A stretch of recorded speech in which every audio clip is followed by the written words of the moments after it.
Donc moi, je suis Astrid Panosyan-Bouvet, je suis candidate pour être députée dans la 4e circonscription de Paris qui regroupe le 16e Nord et le 17e Sud. Et donc je fais campagne, je vais à la rencontre des habitants, on tracte, on fait du porte-à-porte, on fait des réunions publiques dans les cafés, dans les préaux. Et voilà ce à quoi je m'occupe jusqu'au 12 juin, date du premier tour des élections législatives.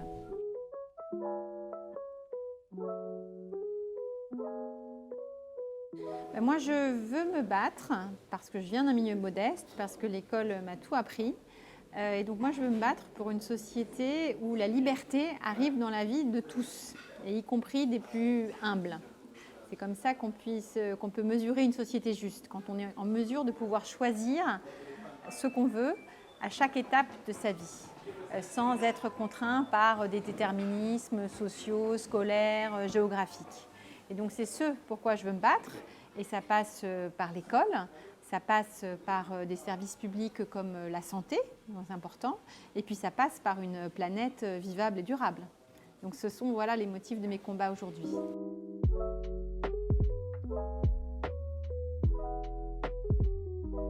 Alors La République En Marche, c'est une question facile, c'est que c'est un parti, un mouvement que j'ai cofondé avec Emmanuel Macron. On a fait ce constat en 2016, quand je travaillais avec Emmanuel Macron, que le clivage gauche-droite commençait à être de plus en plus dépassé pour traiter un certain nombre de sujets et qu'il fallait, par rapport à la complexité des choses, des solutions et de droite et de gauche. En Marche aussi, pourquoi ? Parce qu'on était très attachés à l'Europe et qu'on ressentait qu'on avait besoin d'une Europe plus forte pour traiter des sujets de ce monde, que ce soit la planète, que ce soit le numérique, et on l'a bien vu depuis avec la crise sanitaire ou même la guerre en Ukraine.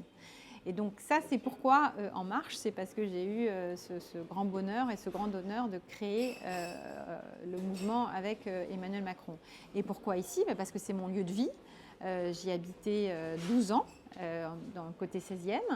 Mes enfants sont scolarisés au Trocadéro. Je travaillais jusqu'à il y a encore quelques semaines avant de me lancer dans la campagne, aussi à quelques mètres de cela. Je pense que c'est important quand on se lance en politique d'avoir un vrai ancrage par rapport à ces lieux de vie pour savoir de quoi on parle.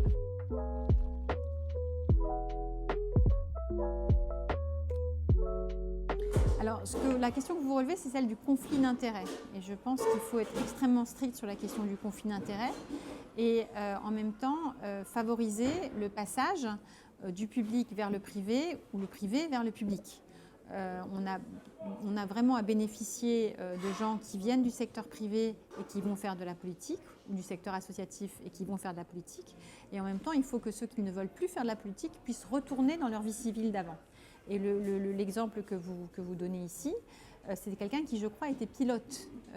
Donc il avait un lien aussi avec un pilote de ligne, donc il avait un lien avec les transports. Donc il faut être extrêmement strict sur la régulation des conflits d'intérêts. C'est pour ça qu'on a une haute autorité sur la transparence de la vie politique, à laquelle toute personne qui veut entrer aux politiques, qui est élue, est soumise. Et moi, c'est ce que j'entends naturellement faire, à la fois la manière dont je mène campagne, sur les comptes de campagne, sur le respect des budgets, le respect d'un certain nombre de conformités. Et c'est naturellement ce que j'entends faire si je suis élue, en me pliant à toutes ces règles, parce que c'est la condition clé pour la confiance avec nos électeurs.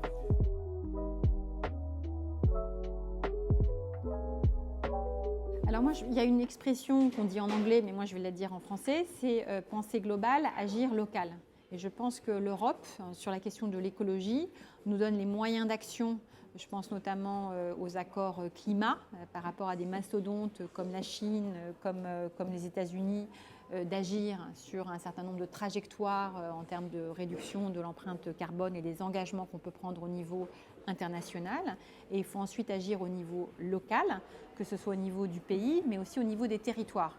Et c'est pour ça que moi je me félicite aujourd'hui de la nomination d'abord, non pas seulement d'une première ministre, mais d'une femme qui connaît ces sujets, Elisabeth Borne, et puis avec deux ministres très importantes, d'une chargée du mix énergétique, parce que l'énergie est un des principaux contributeurs de CO2, d'empreinte carbone, si on n'a pas le bon mix énergétique, et puis une autre ministre qui est chargée de développer les solutions au niveau local, dans les territoires, avec les élus, les parties prenantes, sur la biodiversité, le logement, les transports, les circuits courts et tout ce qui va contribuer à réduire notre empreinte carbone au niveau global.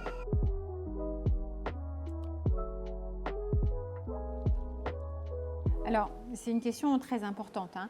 Moi, je pense qu'il faut d'abord prendre acte du premier quinquennat pour saluer un certain nombre de choses qui ont été faites. Il faut se rappeler qu'il y avait d'abord des questions qui n'avaient pas été tranchées depuis des années sur des très gros projets d'aménagement sur des terres arables, ou je pense par exemple à Europa City, je pense à des gros projets d'aménagement aussi tels que l'aéroport de Notre-Dame-des-Landes sur lesquels on n'osait pas prendre de décision et qui correspondaient à une autre période, à une autre époque. Et ça, c'est des projets qui ont été arrêtés et je pense qu'il fallait avoir le courage de le faire. Je pense qu'il fallait aussi avoir le courage de réaffirmer l'ambition nucléaire de la France, parce que comme je l'ai dit, l'énergie, c'est un des principaux contributeurs en fonction du mix qu'on décide d'empreinte carbone. Et le nucléaire est une énergie propre qu'il faut pouvoir associer à d'autres formes d'énergie. Je pense notamment au solaire, aux renouvelables. Donc il faut saluer ce qui a été fait. Maintenant, je pense qu'il faut, et puis on a quand même aussi eu 2 ans de Covid, hein, faut quand même se rappeler ça aussi, une vraie crise sanitaire. Je pense que maintenant, comme l'a dit Elisabeth Borne, il faut aller vite et fort. Et ça passe par de la planification écologique, parce que l'écologie, le défi du climat, c'est quelque chose de transversal qui va aller de l'agriculture au logement, au transport et à la manière aussi dont on va réindustrialiser le pays. Parce que moi, je crois à la réindustrialisation à travers aussi l'innovation technologique qui soit compatible avec les défis climatiques.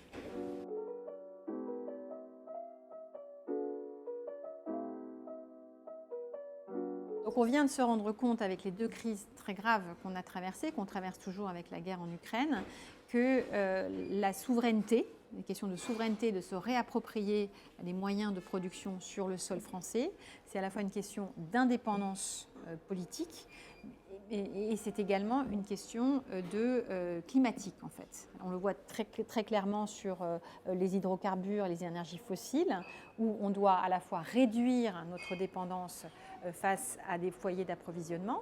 On est en une situation très différente, nous, parce qu'on a le nucléaire, par rapport à l'Allemagne qui a renoncé au nucléaire il y a une dizaine d'années.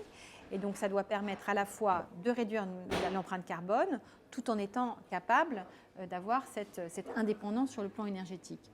Même chose sur le plan sanitaire. On s'est quand même rendu compte pendant cette crise du Covid que la Chine était un des grands centres de production des antibiotiques. Voilà. Et donc ça veut dire qu'il y a aussi un vrai sujet de réindustrialiser un certain nombre d'industries qui font notre indépendance en cas de crise. Et ça peut vraiment changer le quotidien des Français. À la fois parce que ça donne une continuité d'approvisionnement, parce que ça crée de l'emploi et parce que ça donne aussi, il faut le dire, une garantie sur la qualité des produits fabriqués en France.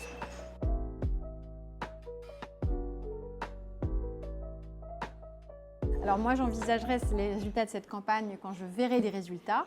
Ce que je vois très concrètement, c'est une vraie curiosité, un vrai intérêt par rapport à mon parcours, parce que c'est suffisamment rare de voir des gens qui démissionnent de leur mandat ou de leur fonction de salarié pour se lancer à l'intérêt général. Ça, c'est la première chose. Et ce que je vois aussi, c'est que nous, on fait une campagne finalement nationale. On rappelle le rôle du député. Le député, ce n'est pas un super élu local, c'est quelqu'un qui est là pour voter les lois à l'Assemblée nationale et pour faire le lien de ces lois, de ces moyens au niveau étatique, dans sa circonscription. Moi, c'est comme ça que je conçois véritablement mon rôle. Et donc, il y a un rôle aussi de pédagogie sur l'explication du rôle de député qui doit être côte à côte avec celui de l'élu local. Et ensuite, en termes de modalités de campagne, moi, je fais une campagne de terrain, de porte-à-porte, de diffusion dans les écoles. Et quelque chose qui m'est très cher, parce que c'est aussi quelque chose que je veux faire si je suis élue, c'est de faire des réunions de préau, des réunions de café, où on discute de sujets essentiels qui nous concernent tous. Là, ce soir, par exemple, je vais faire une réunion de café pas très loin d'ici avec Roland Lescure, qui était le président de la Commission des affaires économiques, sur les entreprises, sur les défis de l'entreprise par rapport au climat, par rapport également à l'emploi, à la formation. Demain, je reçois Gérard Darmanin pour nous parler de sécurité, notamment de sécurité au quotidien, qui sont des sujets qui croient aussi dans les quartiers. Et ça me fait plaisir de voir que des citoyens venant de tout horizon se mettent autour de nous, discutent, interpellent, parce que c'est aussi ça la politique, c'est le commun. Et c'est envie de faire un bout de chemin ensemble.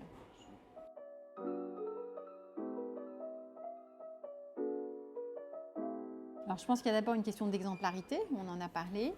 Il y a une question de donner envie, en faisant de la politique peut-être autrement, en la ramenant hors des murs de l'Assemblée nationale, dans les préaux, dans les cafés et en rendant des comptes. Je pense qu'il y a des sujets très importants qui vont être discutés dans la prochaine mandature. Il y a la question de l'école, il y a la question de la santé.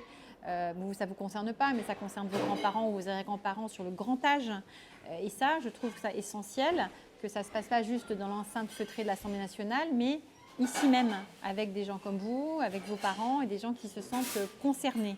Donc ça me semble absolument indispensable. Donc c'est aussi exemplarité, une autre manière de faire de la politique, parce que je crois que, et je crois aussi qu'il va falloir qu'on s'empare d'une discussion sur la rénovation de nos institutions. Également, que ce soit sur le mode de scrutin de l'Assemblée nationale, pas sur ce scrutin, pas sur ces élections-là, mais futures, parce qu'elle donne peut-être une prime majoritaire par son mode de scrutin. Et moi, je crois aussi beaucoup, parce que ma mère est scandinave et donc je vois comment ça se passe dans les pays du Nord, à d'autres modes de délibération aux côtés de la démocratie représentative, qui peuvent être des comités consultatifs de citoyens, comme les conventions citoyennes qu'on a eues sur le climat, où c'était une première tentative et les choses sont largement améliorables, sur des grands débats, où on pose les choses sur un diagnostic partagé, qui permettent ensuite aux représentants de la nation, forts de ce débat citoyen, de pouvoir voter des lois.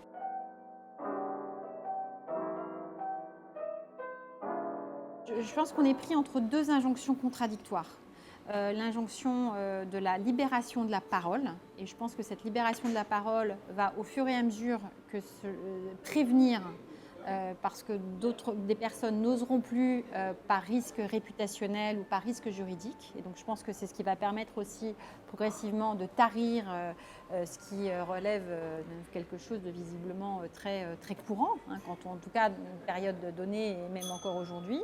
Donc c'est l'injonction de libérer la parole, et c'est une très bonne chose. Et puis il y a cette injonction qui est celui de la présomption d'innocence, et qui est que la régulation de nos sociétés, elle doit se faire par le droit et pas par ce qui peut se passer sur soit une accusation, soit par du Twitter. Sinon, ça peut aussi être des honneurs qui sont ruinés, ça peut être des familles qui peuvent être ruinées par des accusations qui n'auraient pas été finalement instruites et enquêtées par la justice. Donc moi, je suis extrêmement gênée par cette histoire, parce qu'on se retrouve, il y a eu un non-lieu ou un classement sans suite sur une des plaintes qui a été faite, donc la justice a fait son travail. Sur une autre, c'est une plainte anonyme, mais qui n'a pas, où la plaignante n'a pas voulu donner suite, en tout cas pas à ce stade. Et moi, je suis extrêmement gênée, en fait. C'est-à-dire qu'on est prise entre cette libération de la parole de la victime et de l'accès au droit, qui est absolument indispensable et qu'il faut améliorer. La question de l'accès au droit, l'accès à la plainte, c'est des choses qu'il faut améliorer en France. Et puis la présomption d'innocence, qui me semble absolument indispensable.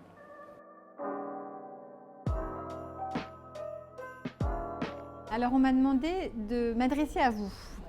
Et moi, j'ai envie d'abord vous dire qu'il faut que vous croyiez en vous.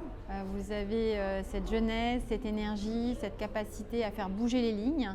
Il y a des sujets absolument indispensables sur lesquels, par votre énergie, votre expérience du quotidien, vous pouvez faire avancer un certain nombre de choses, même à l'Assemblée nationale.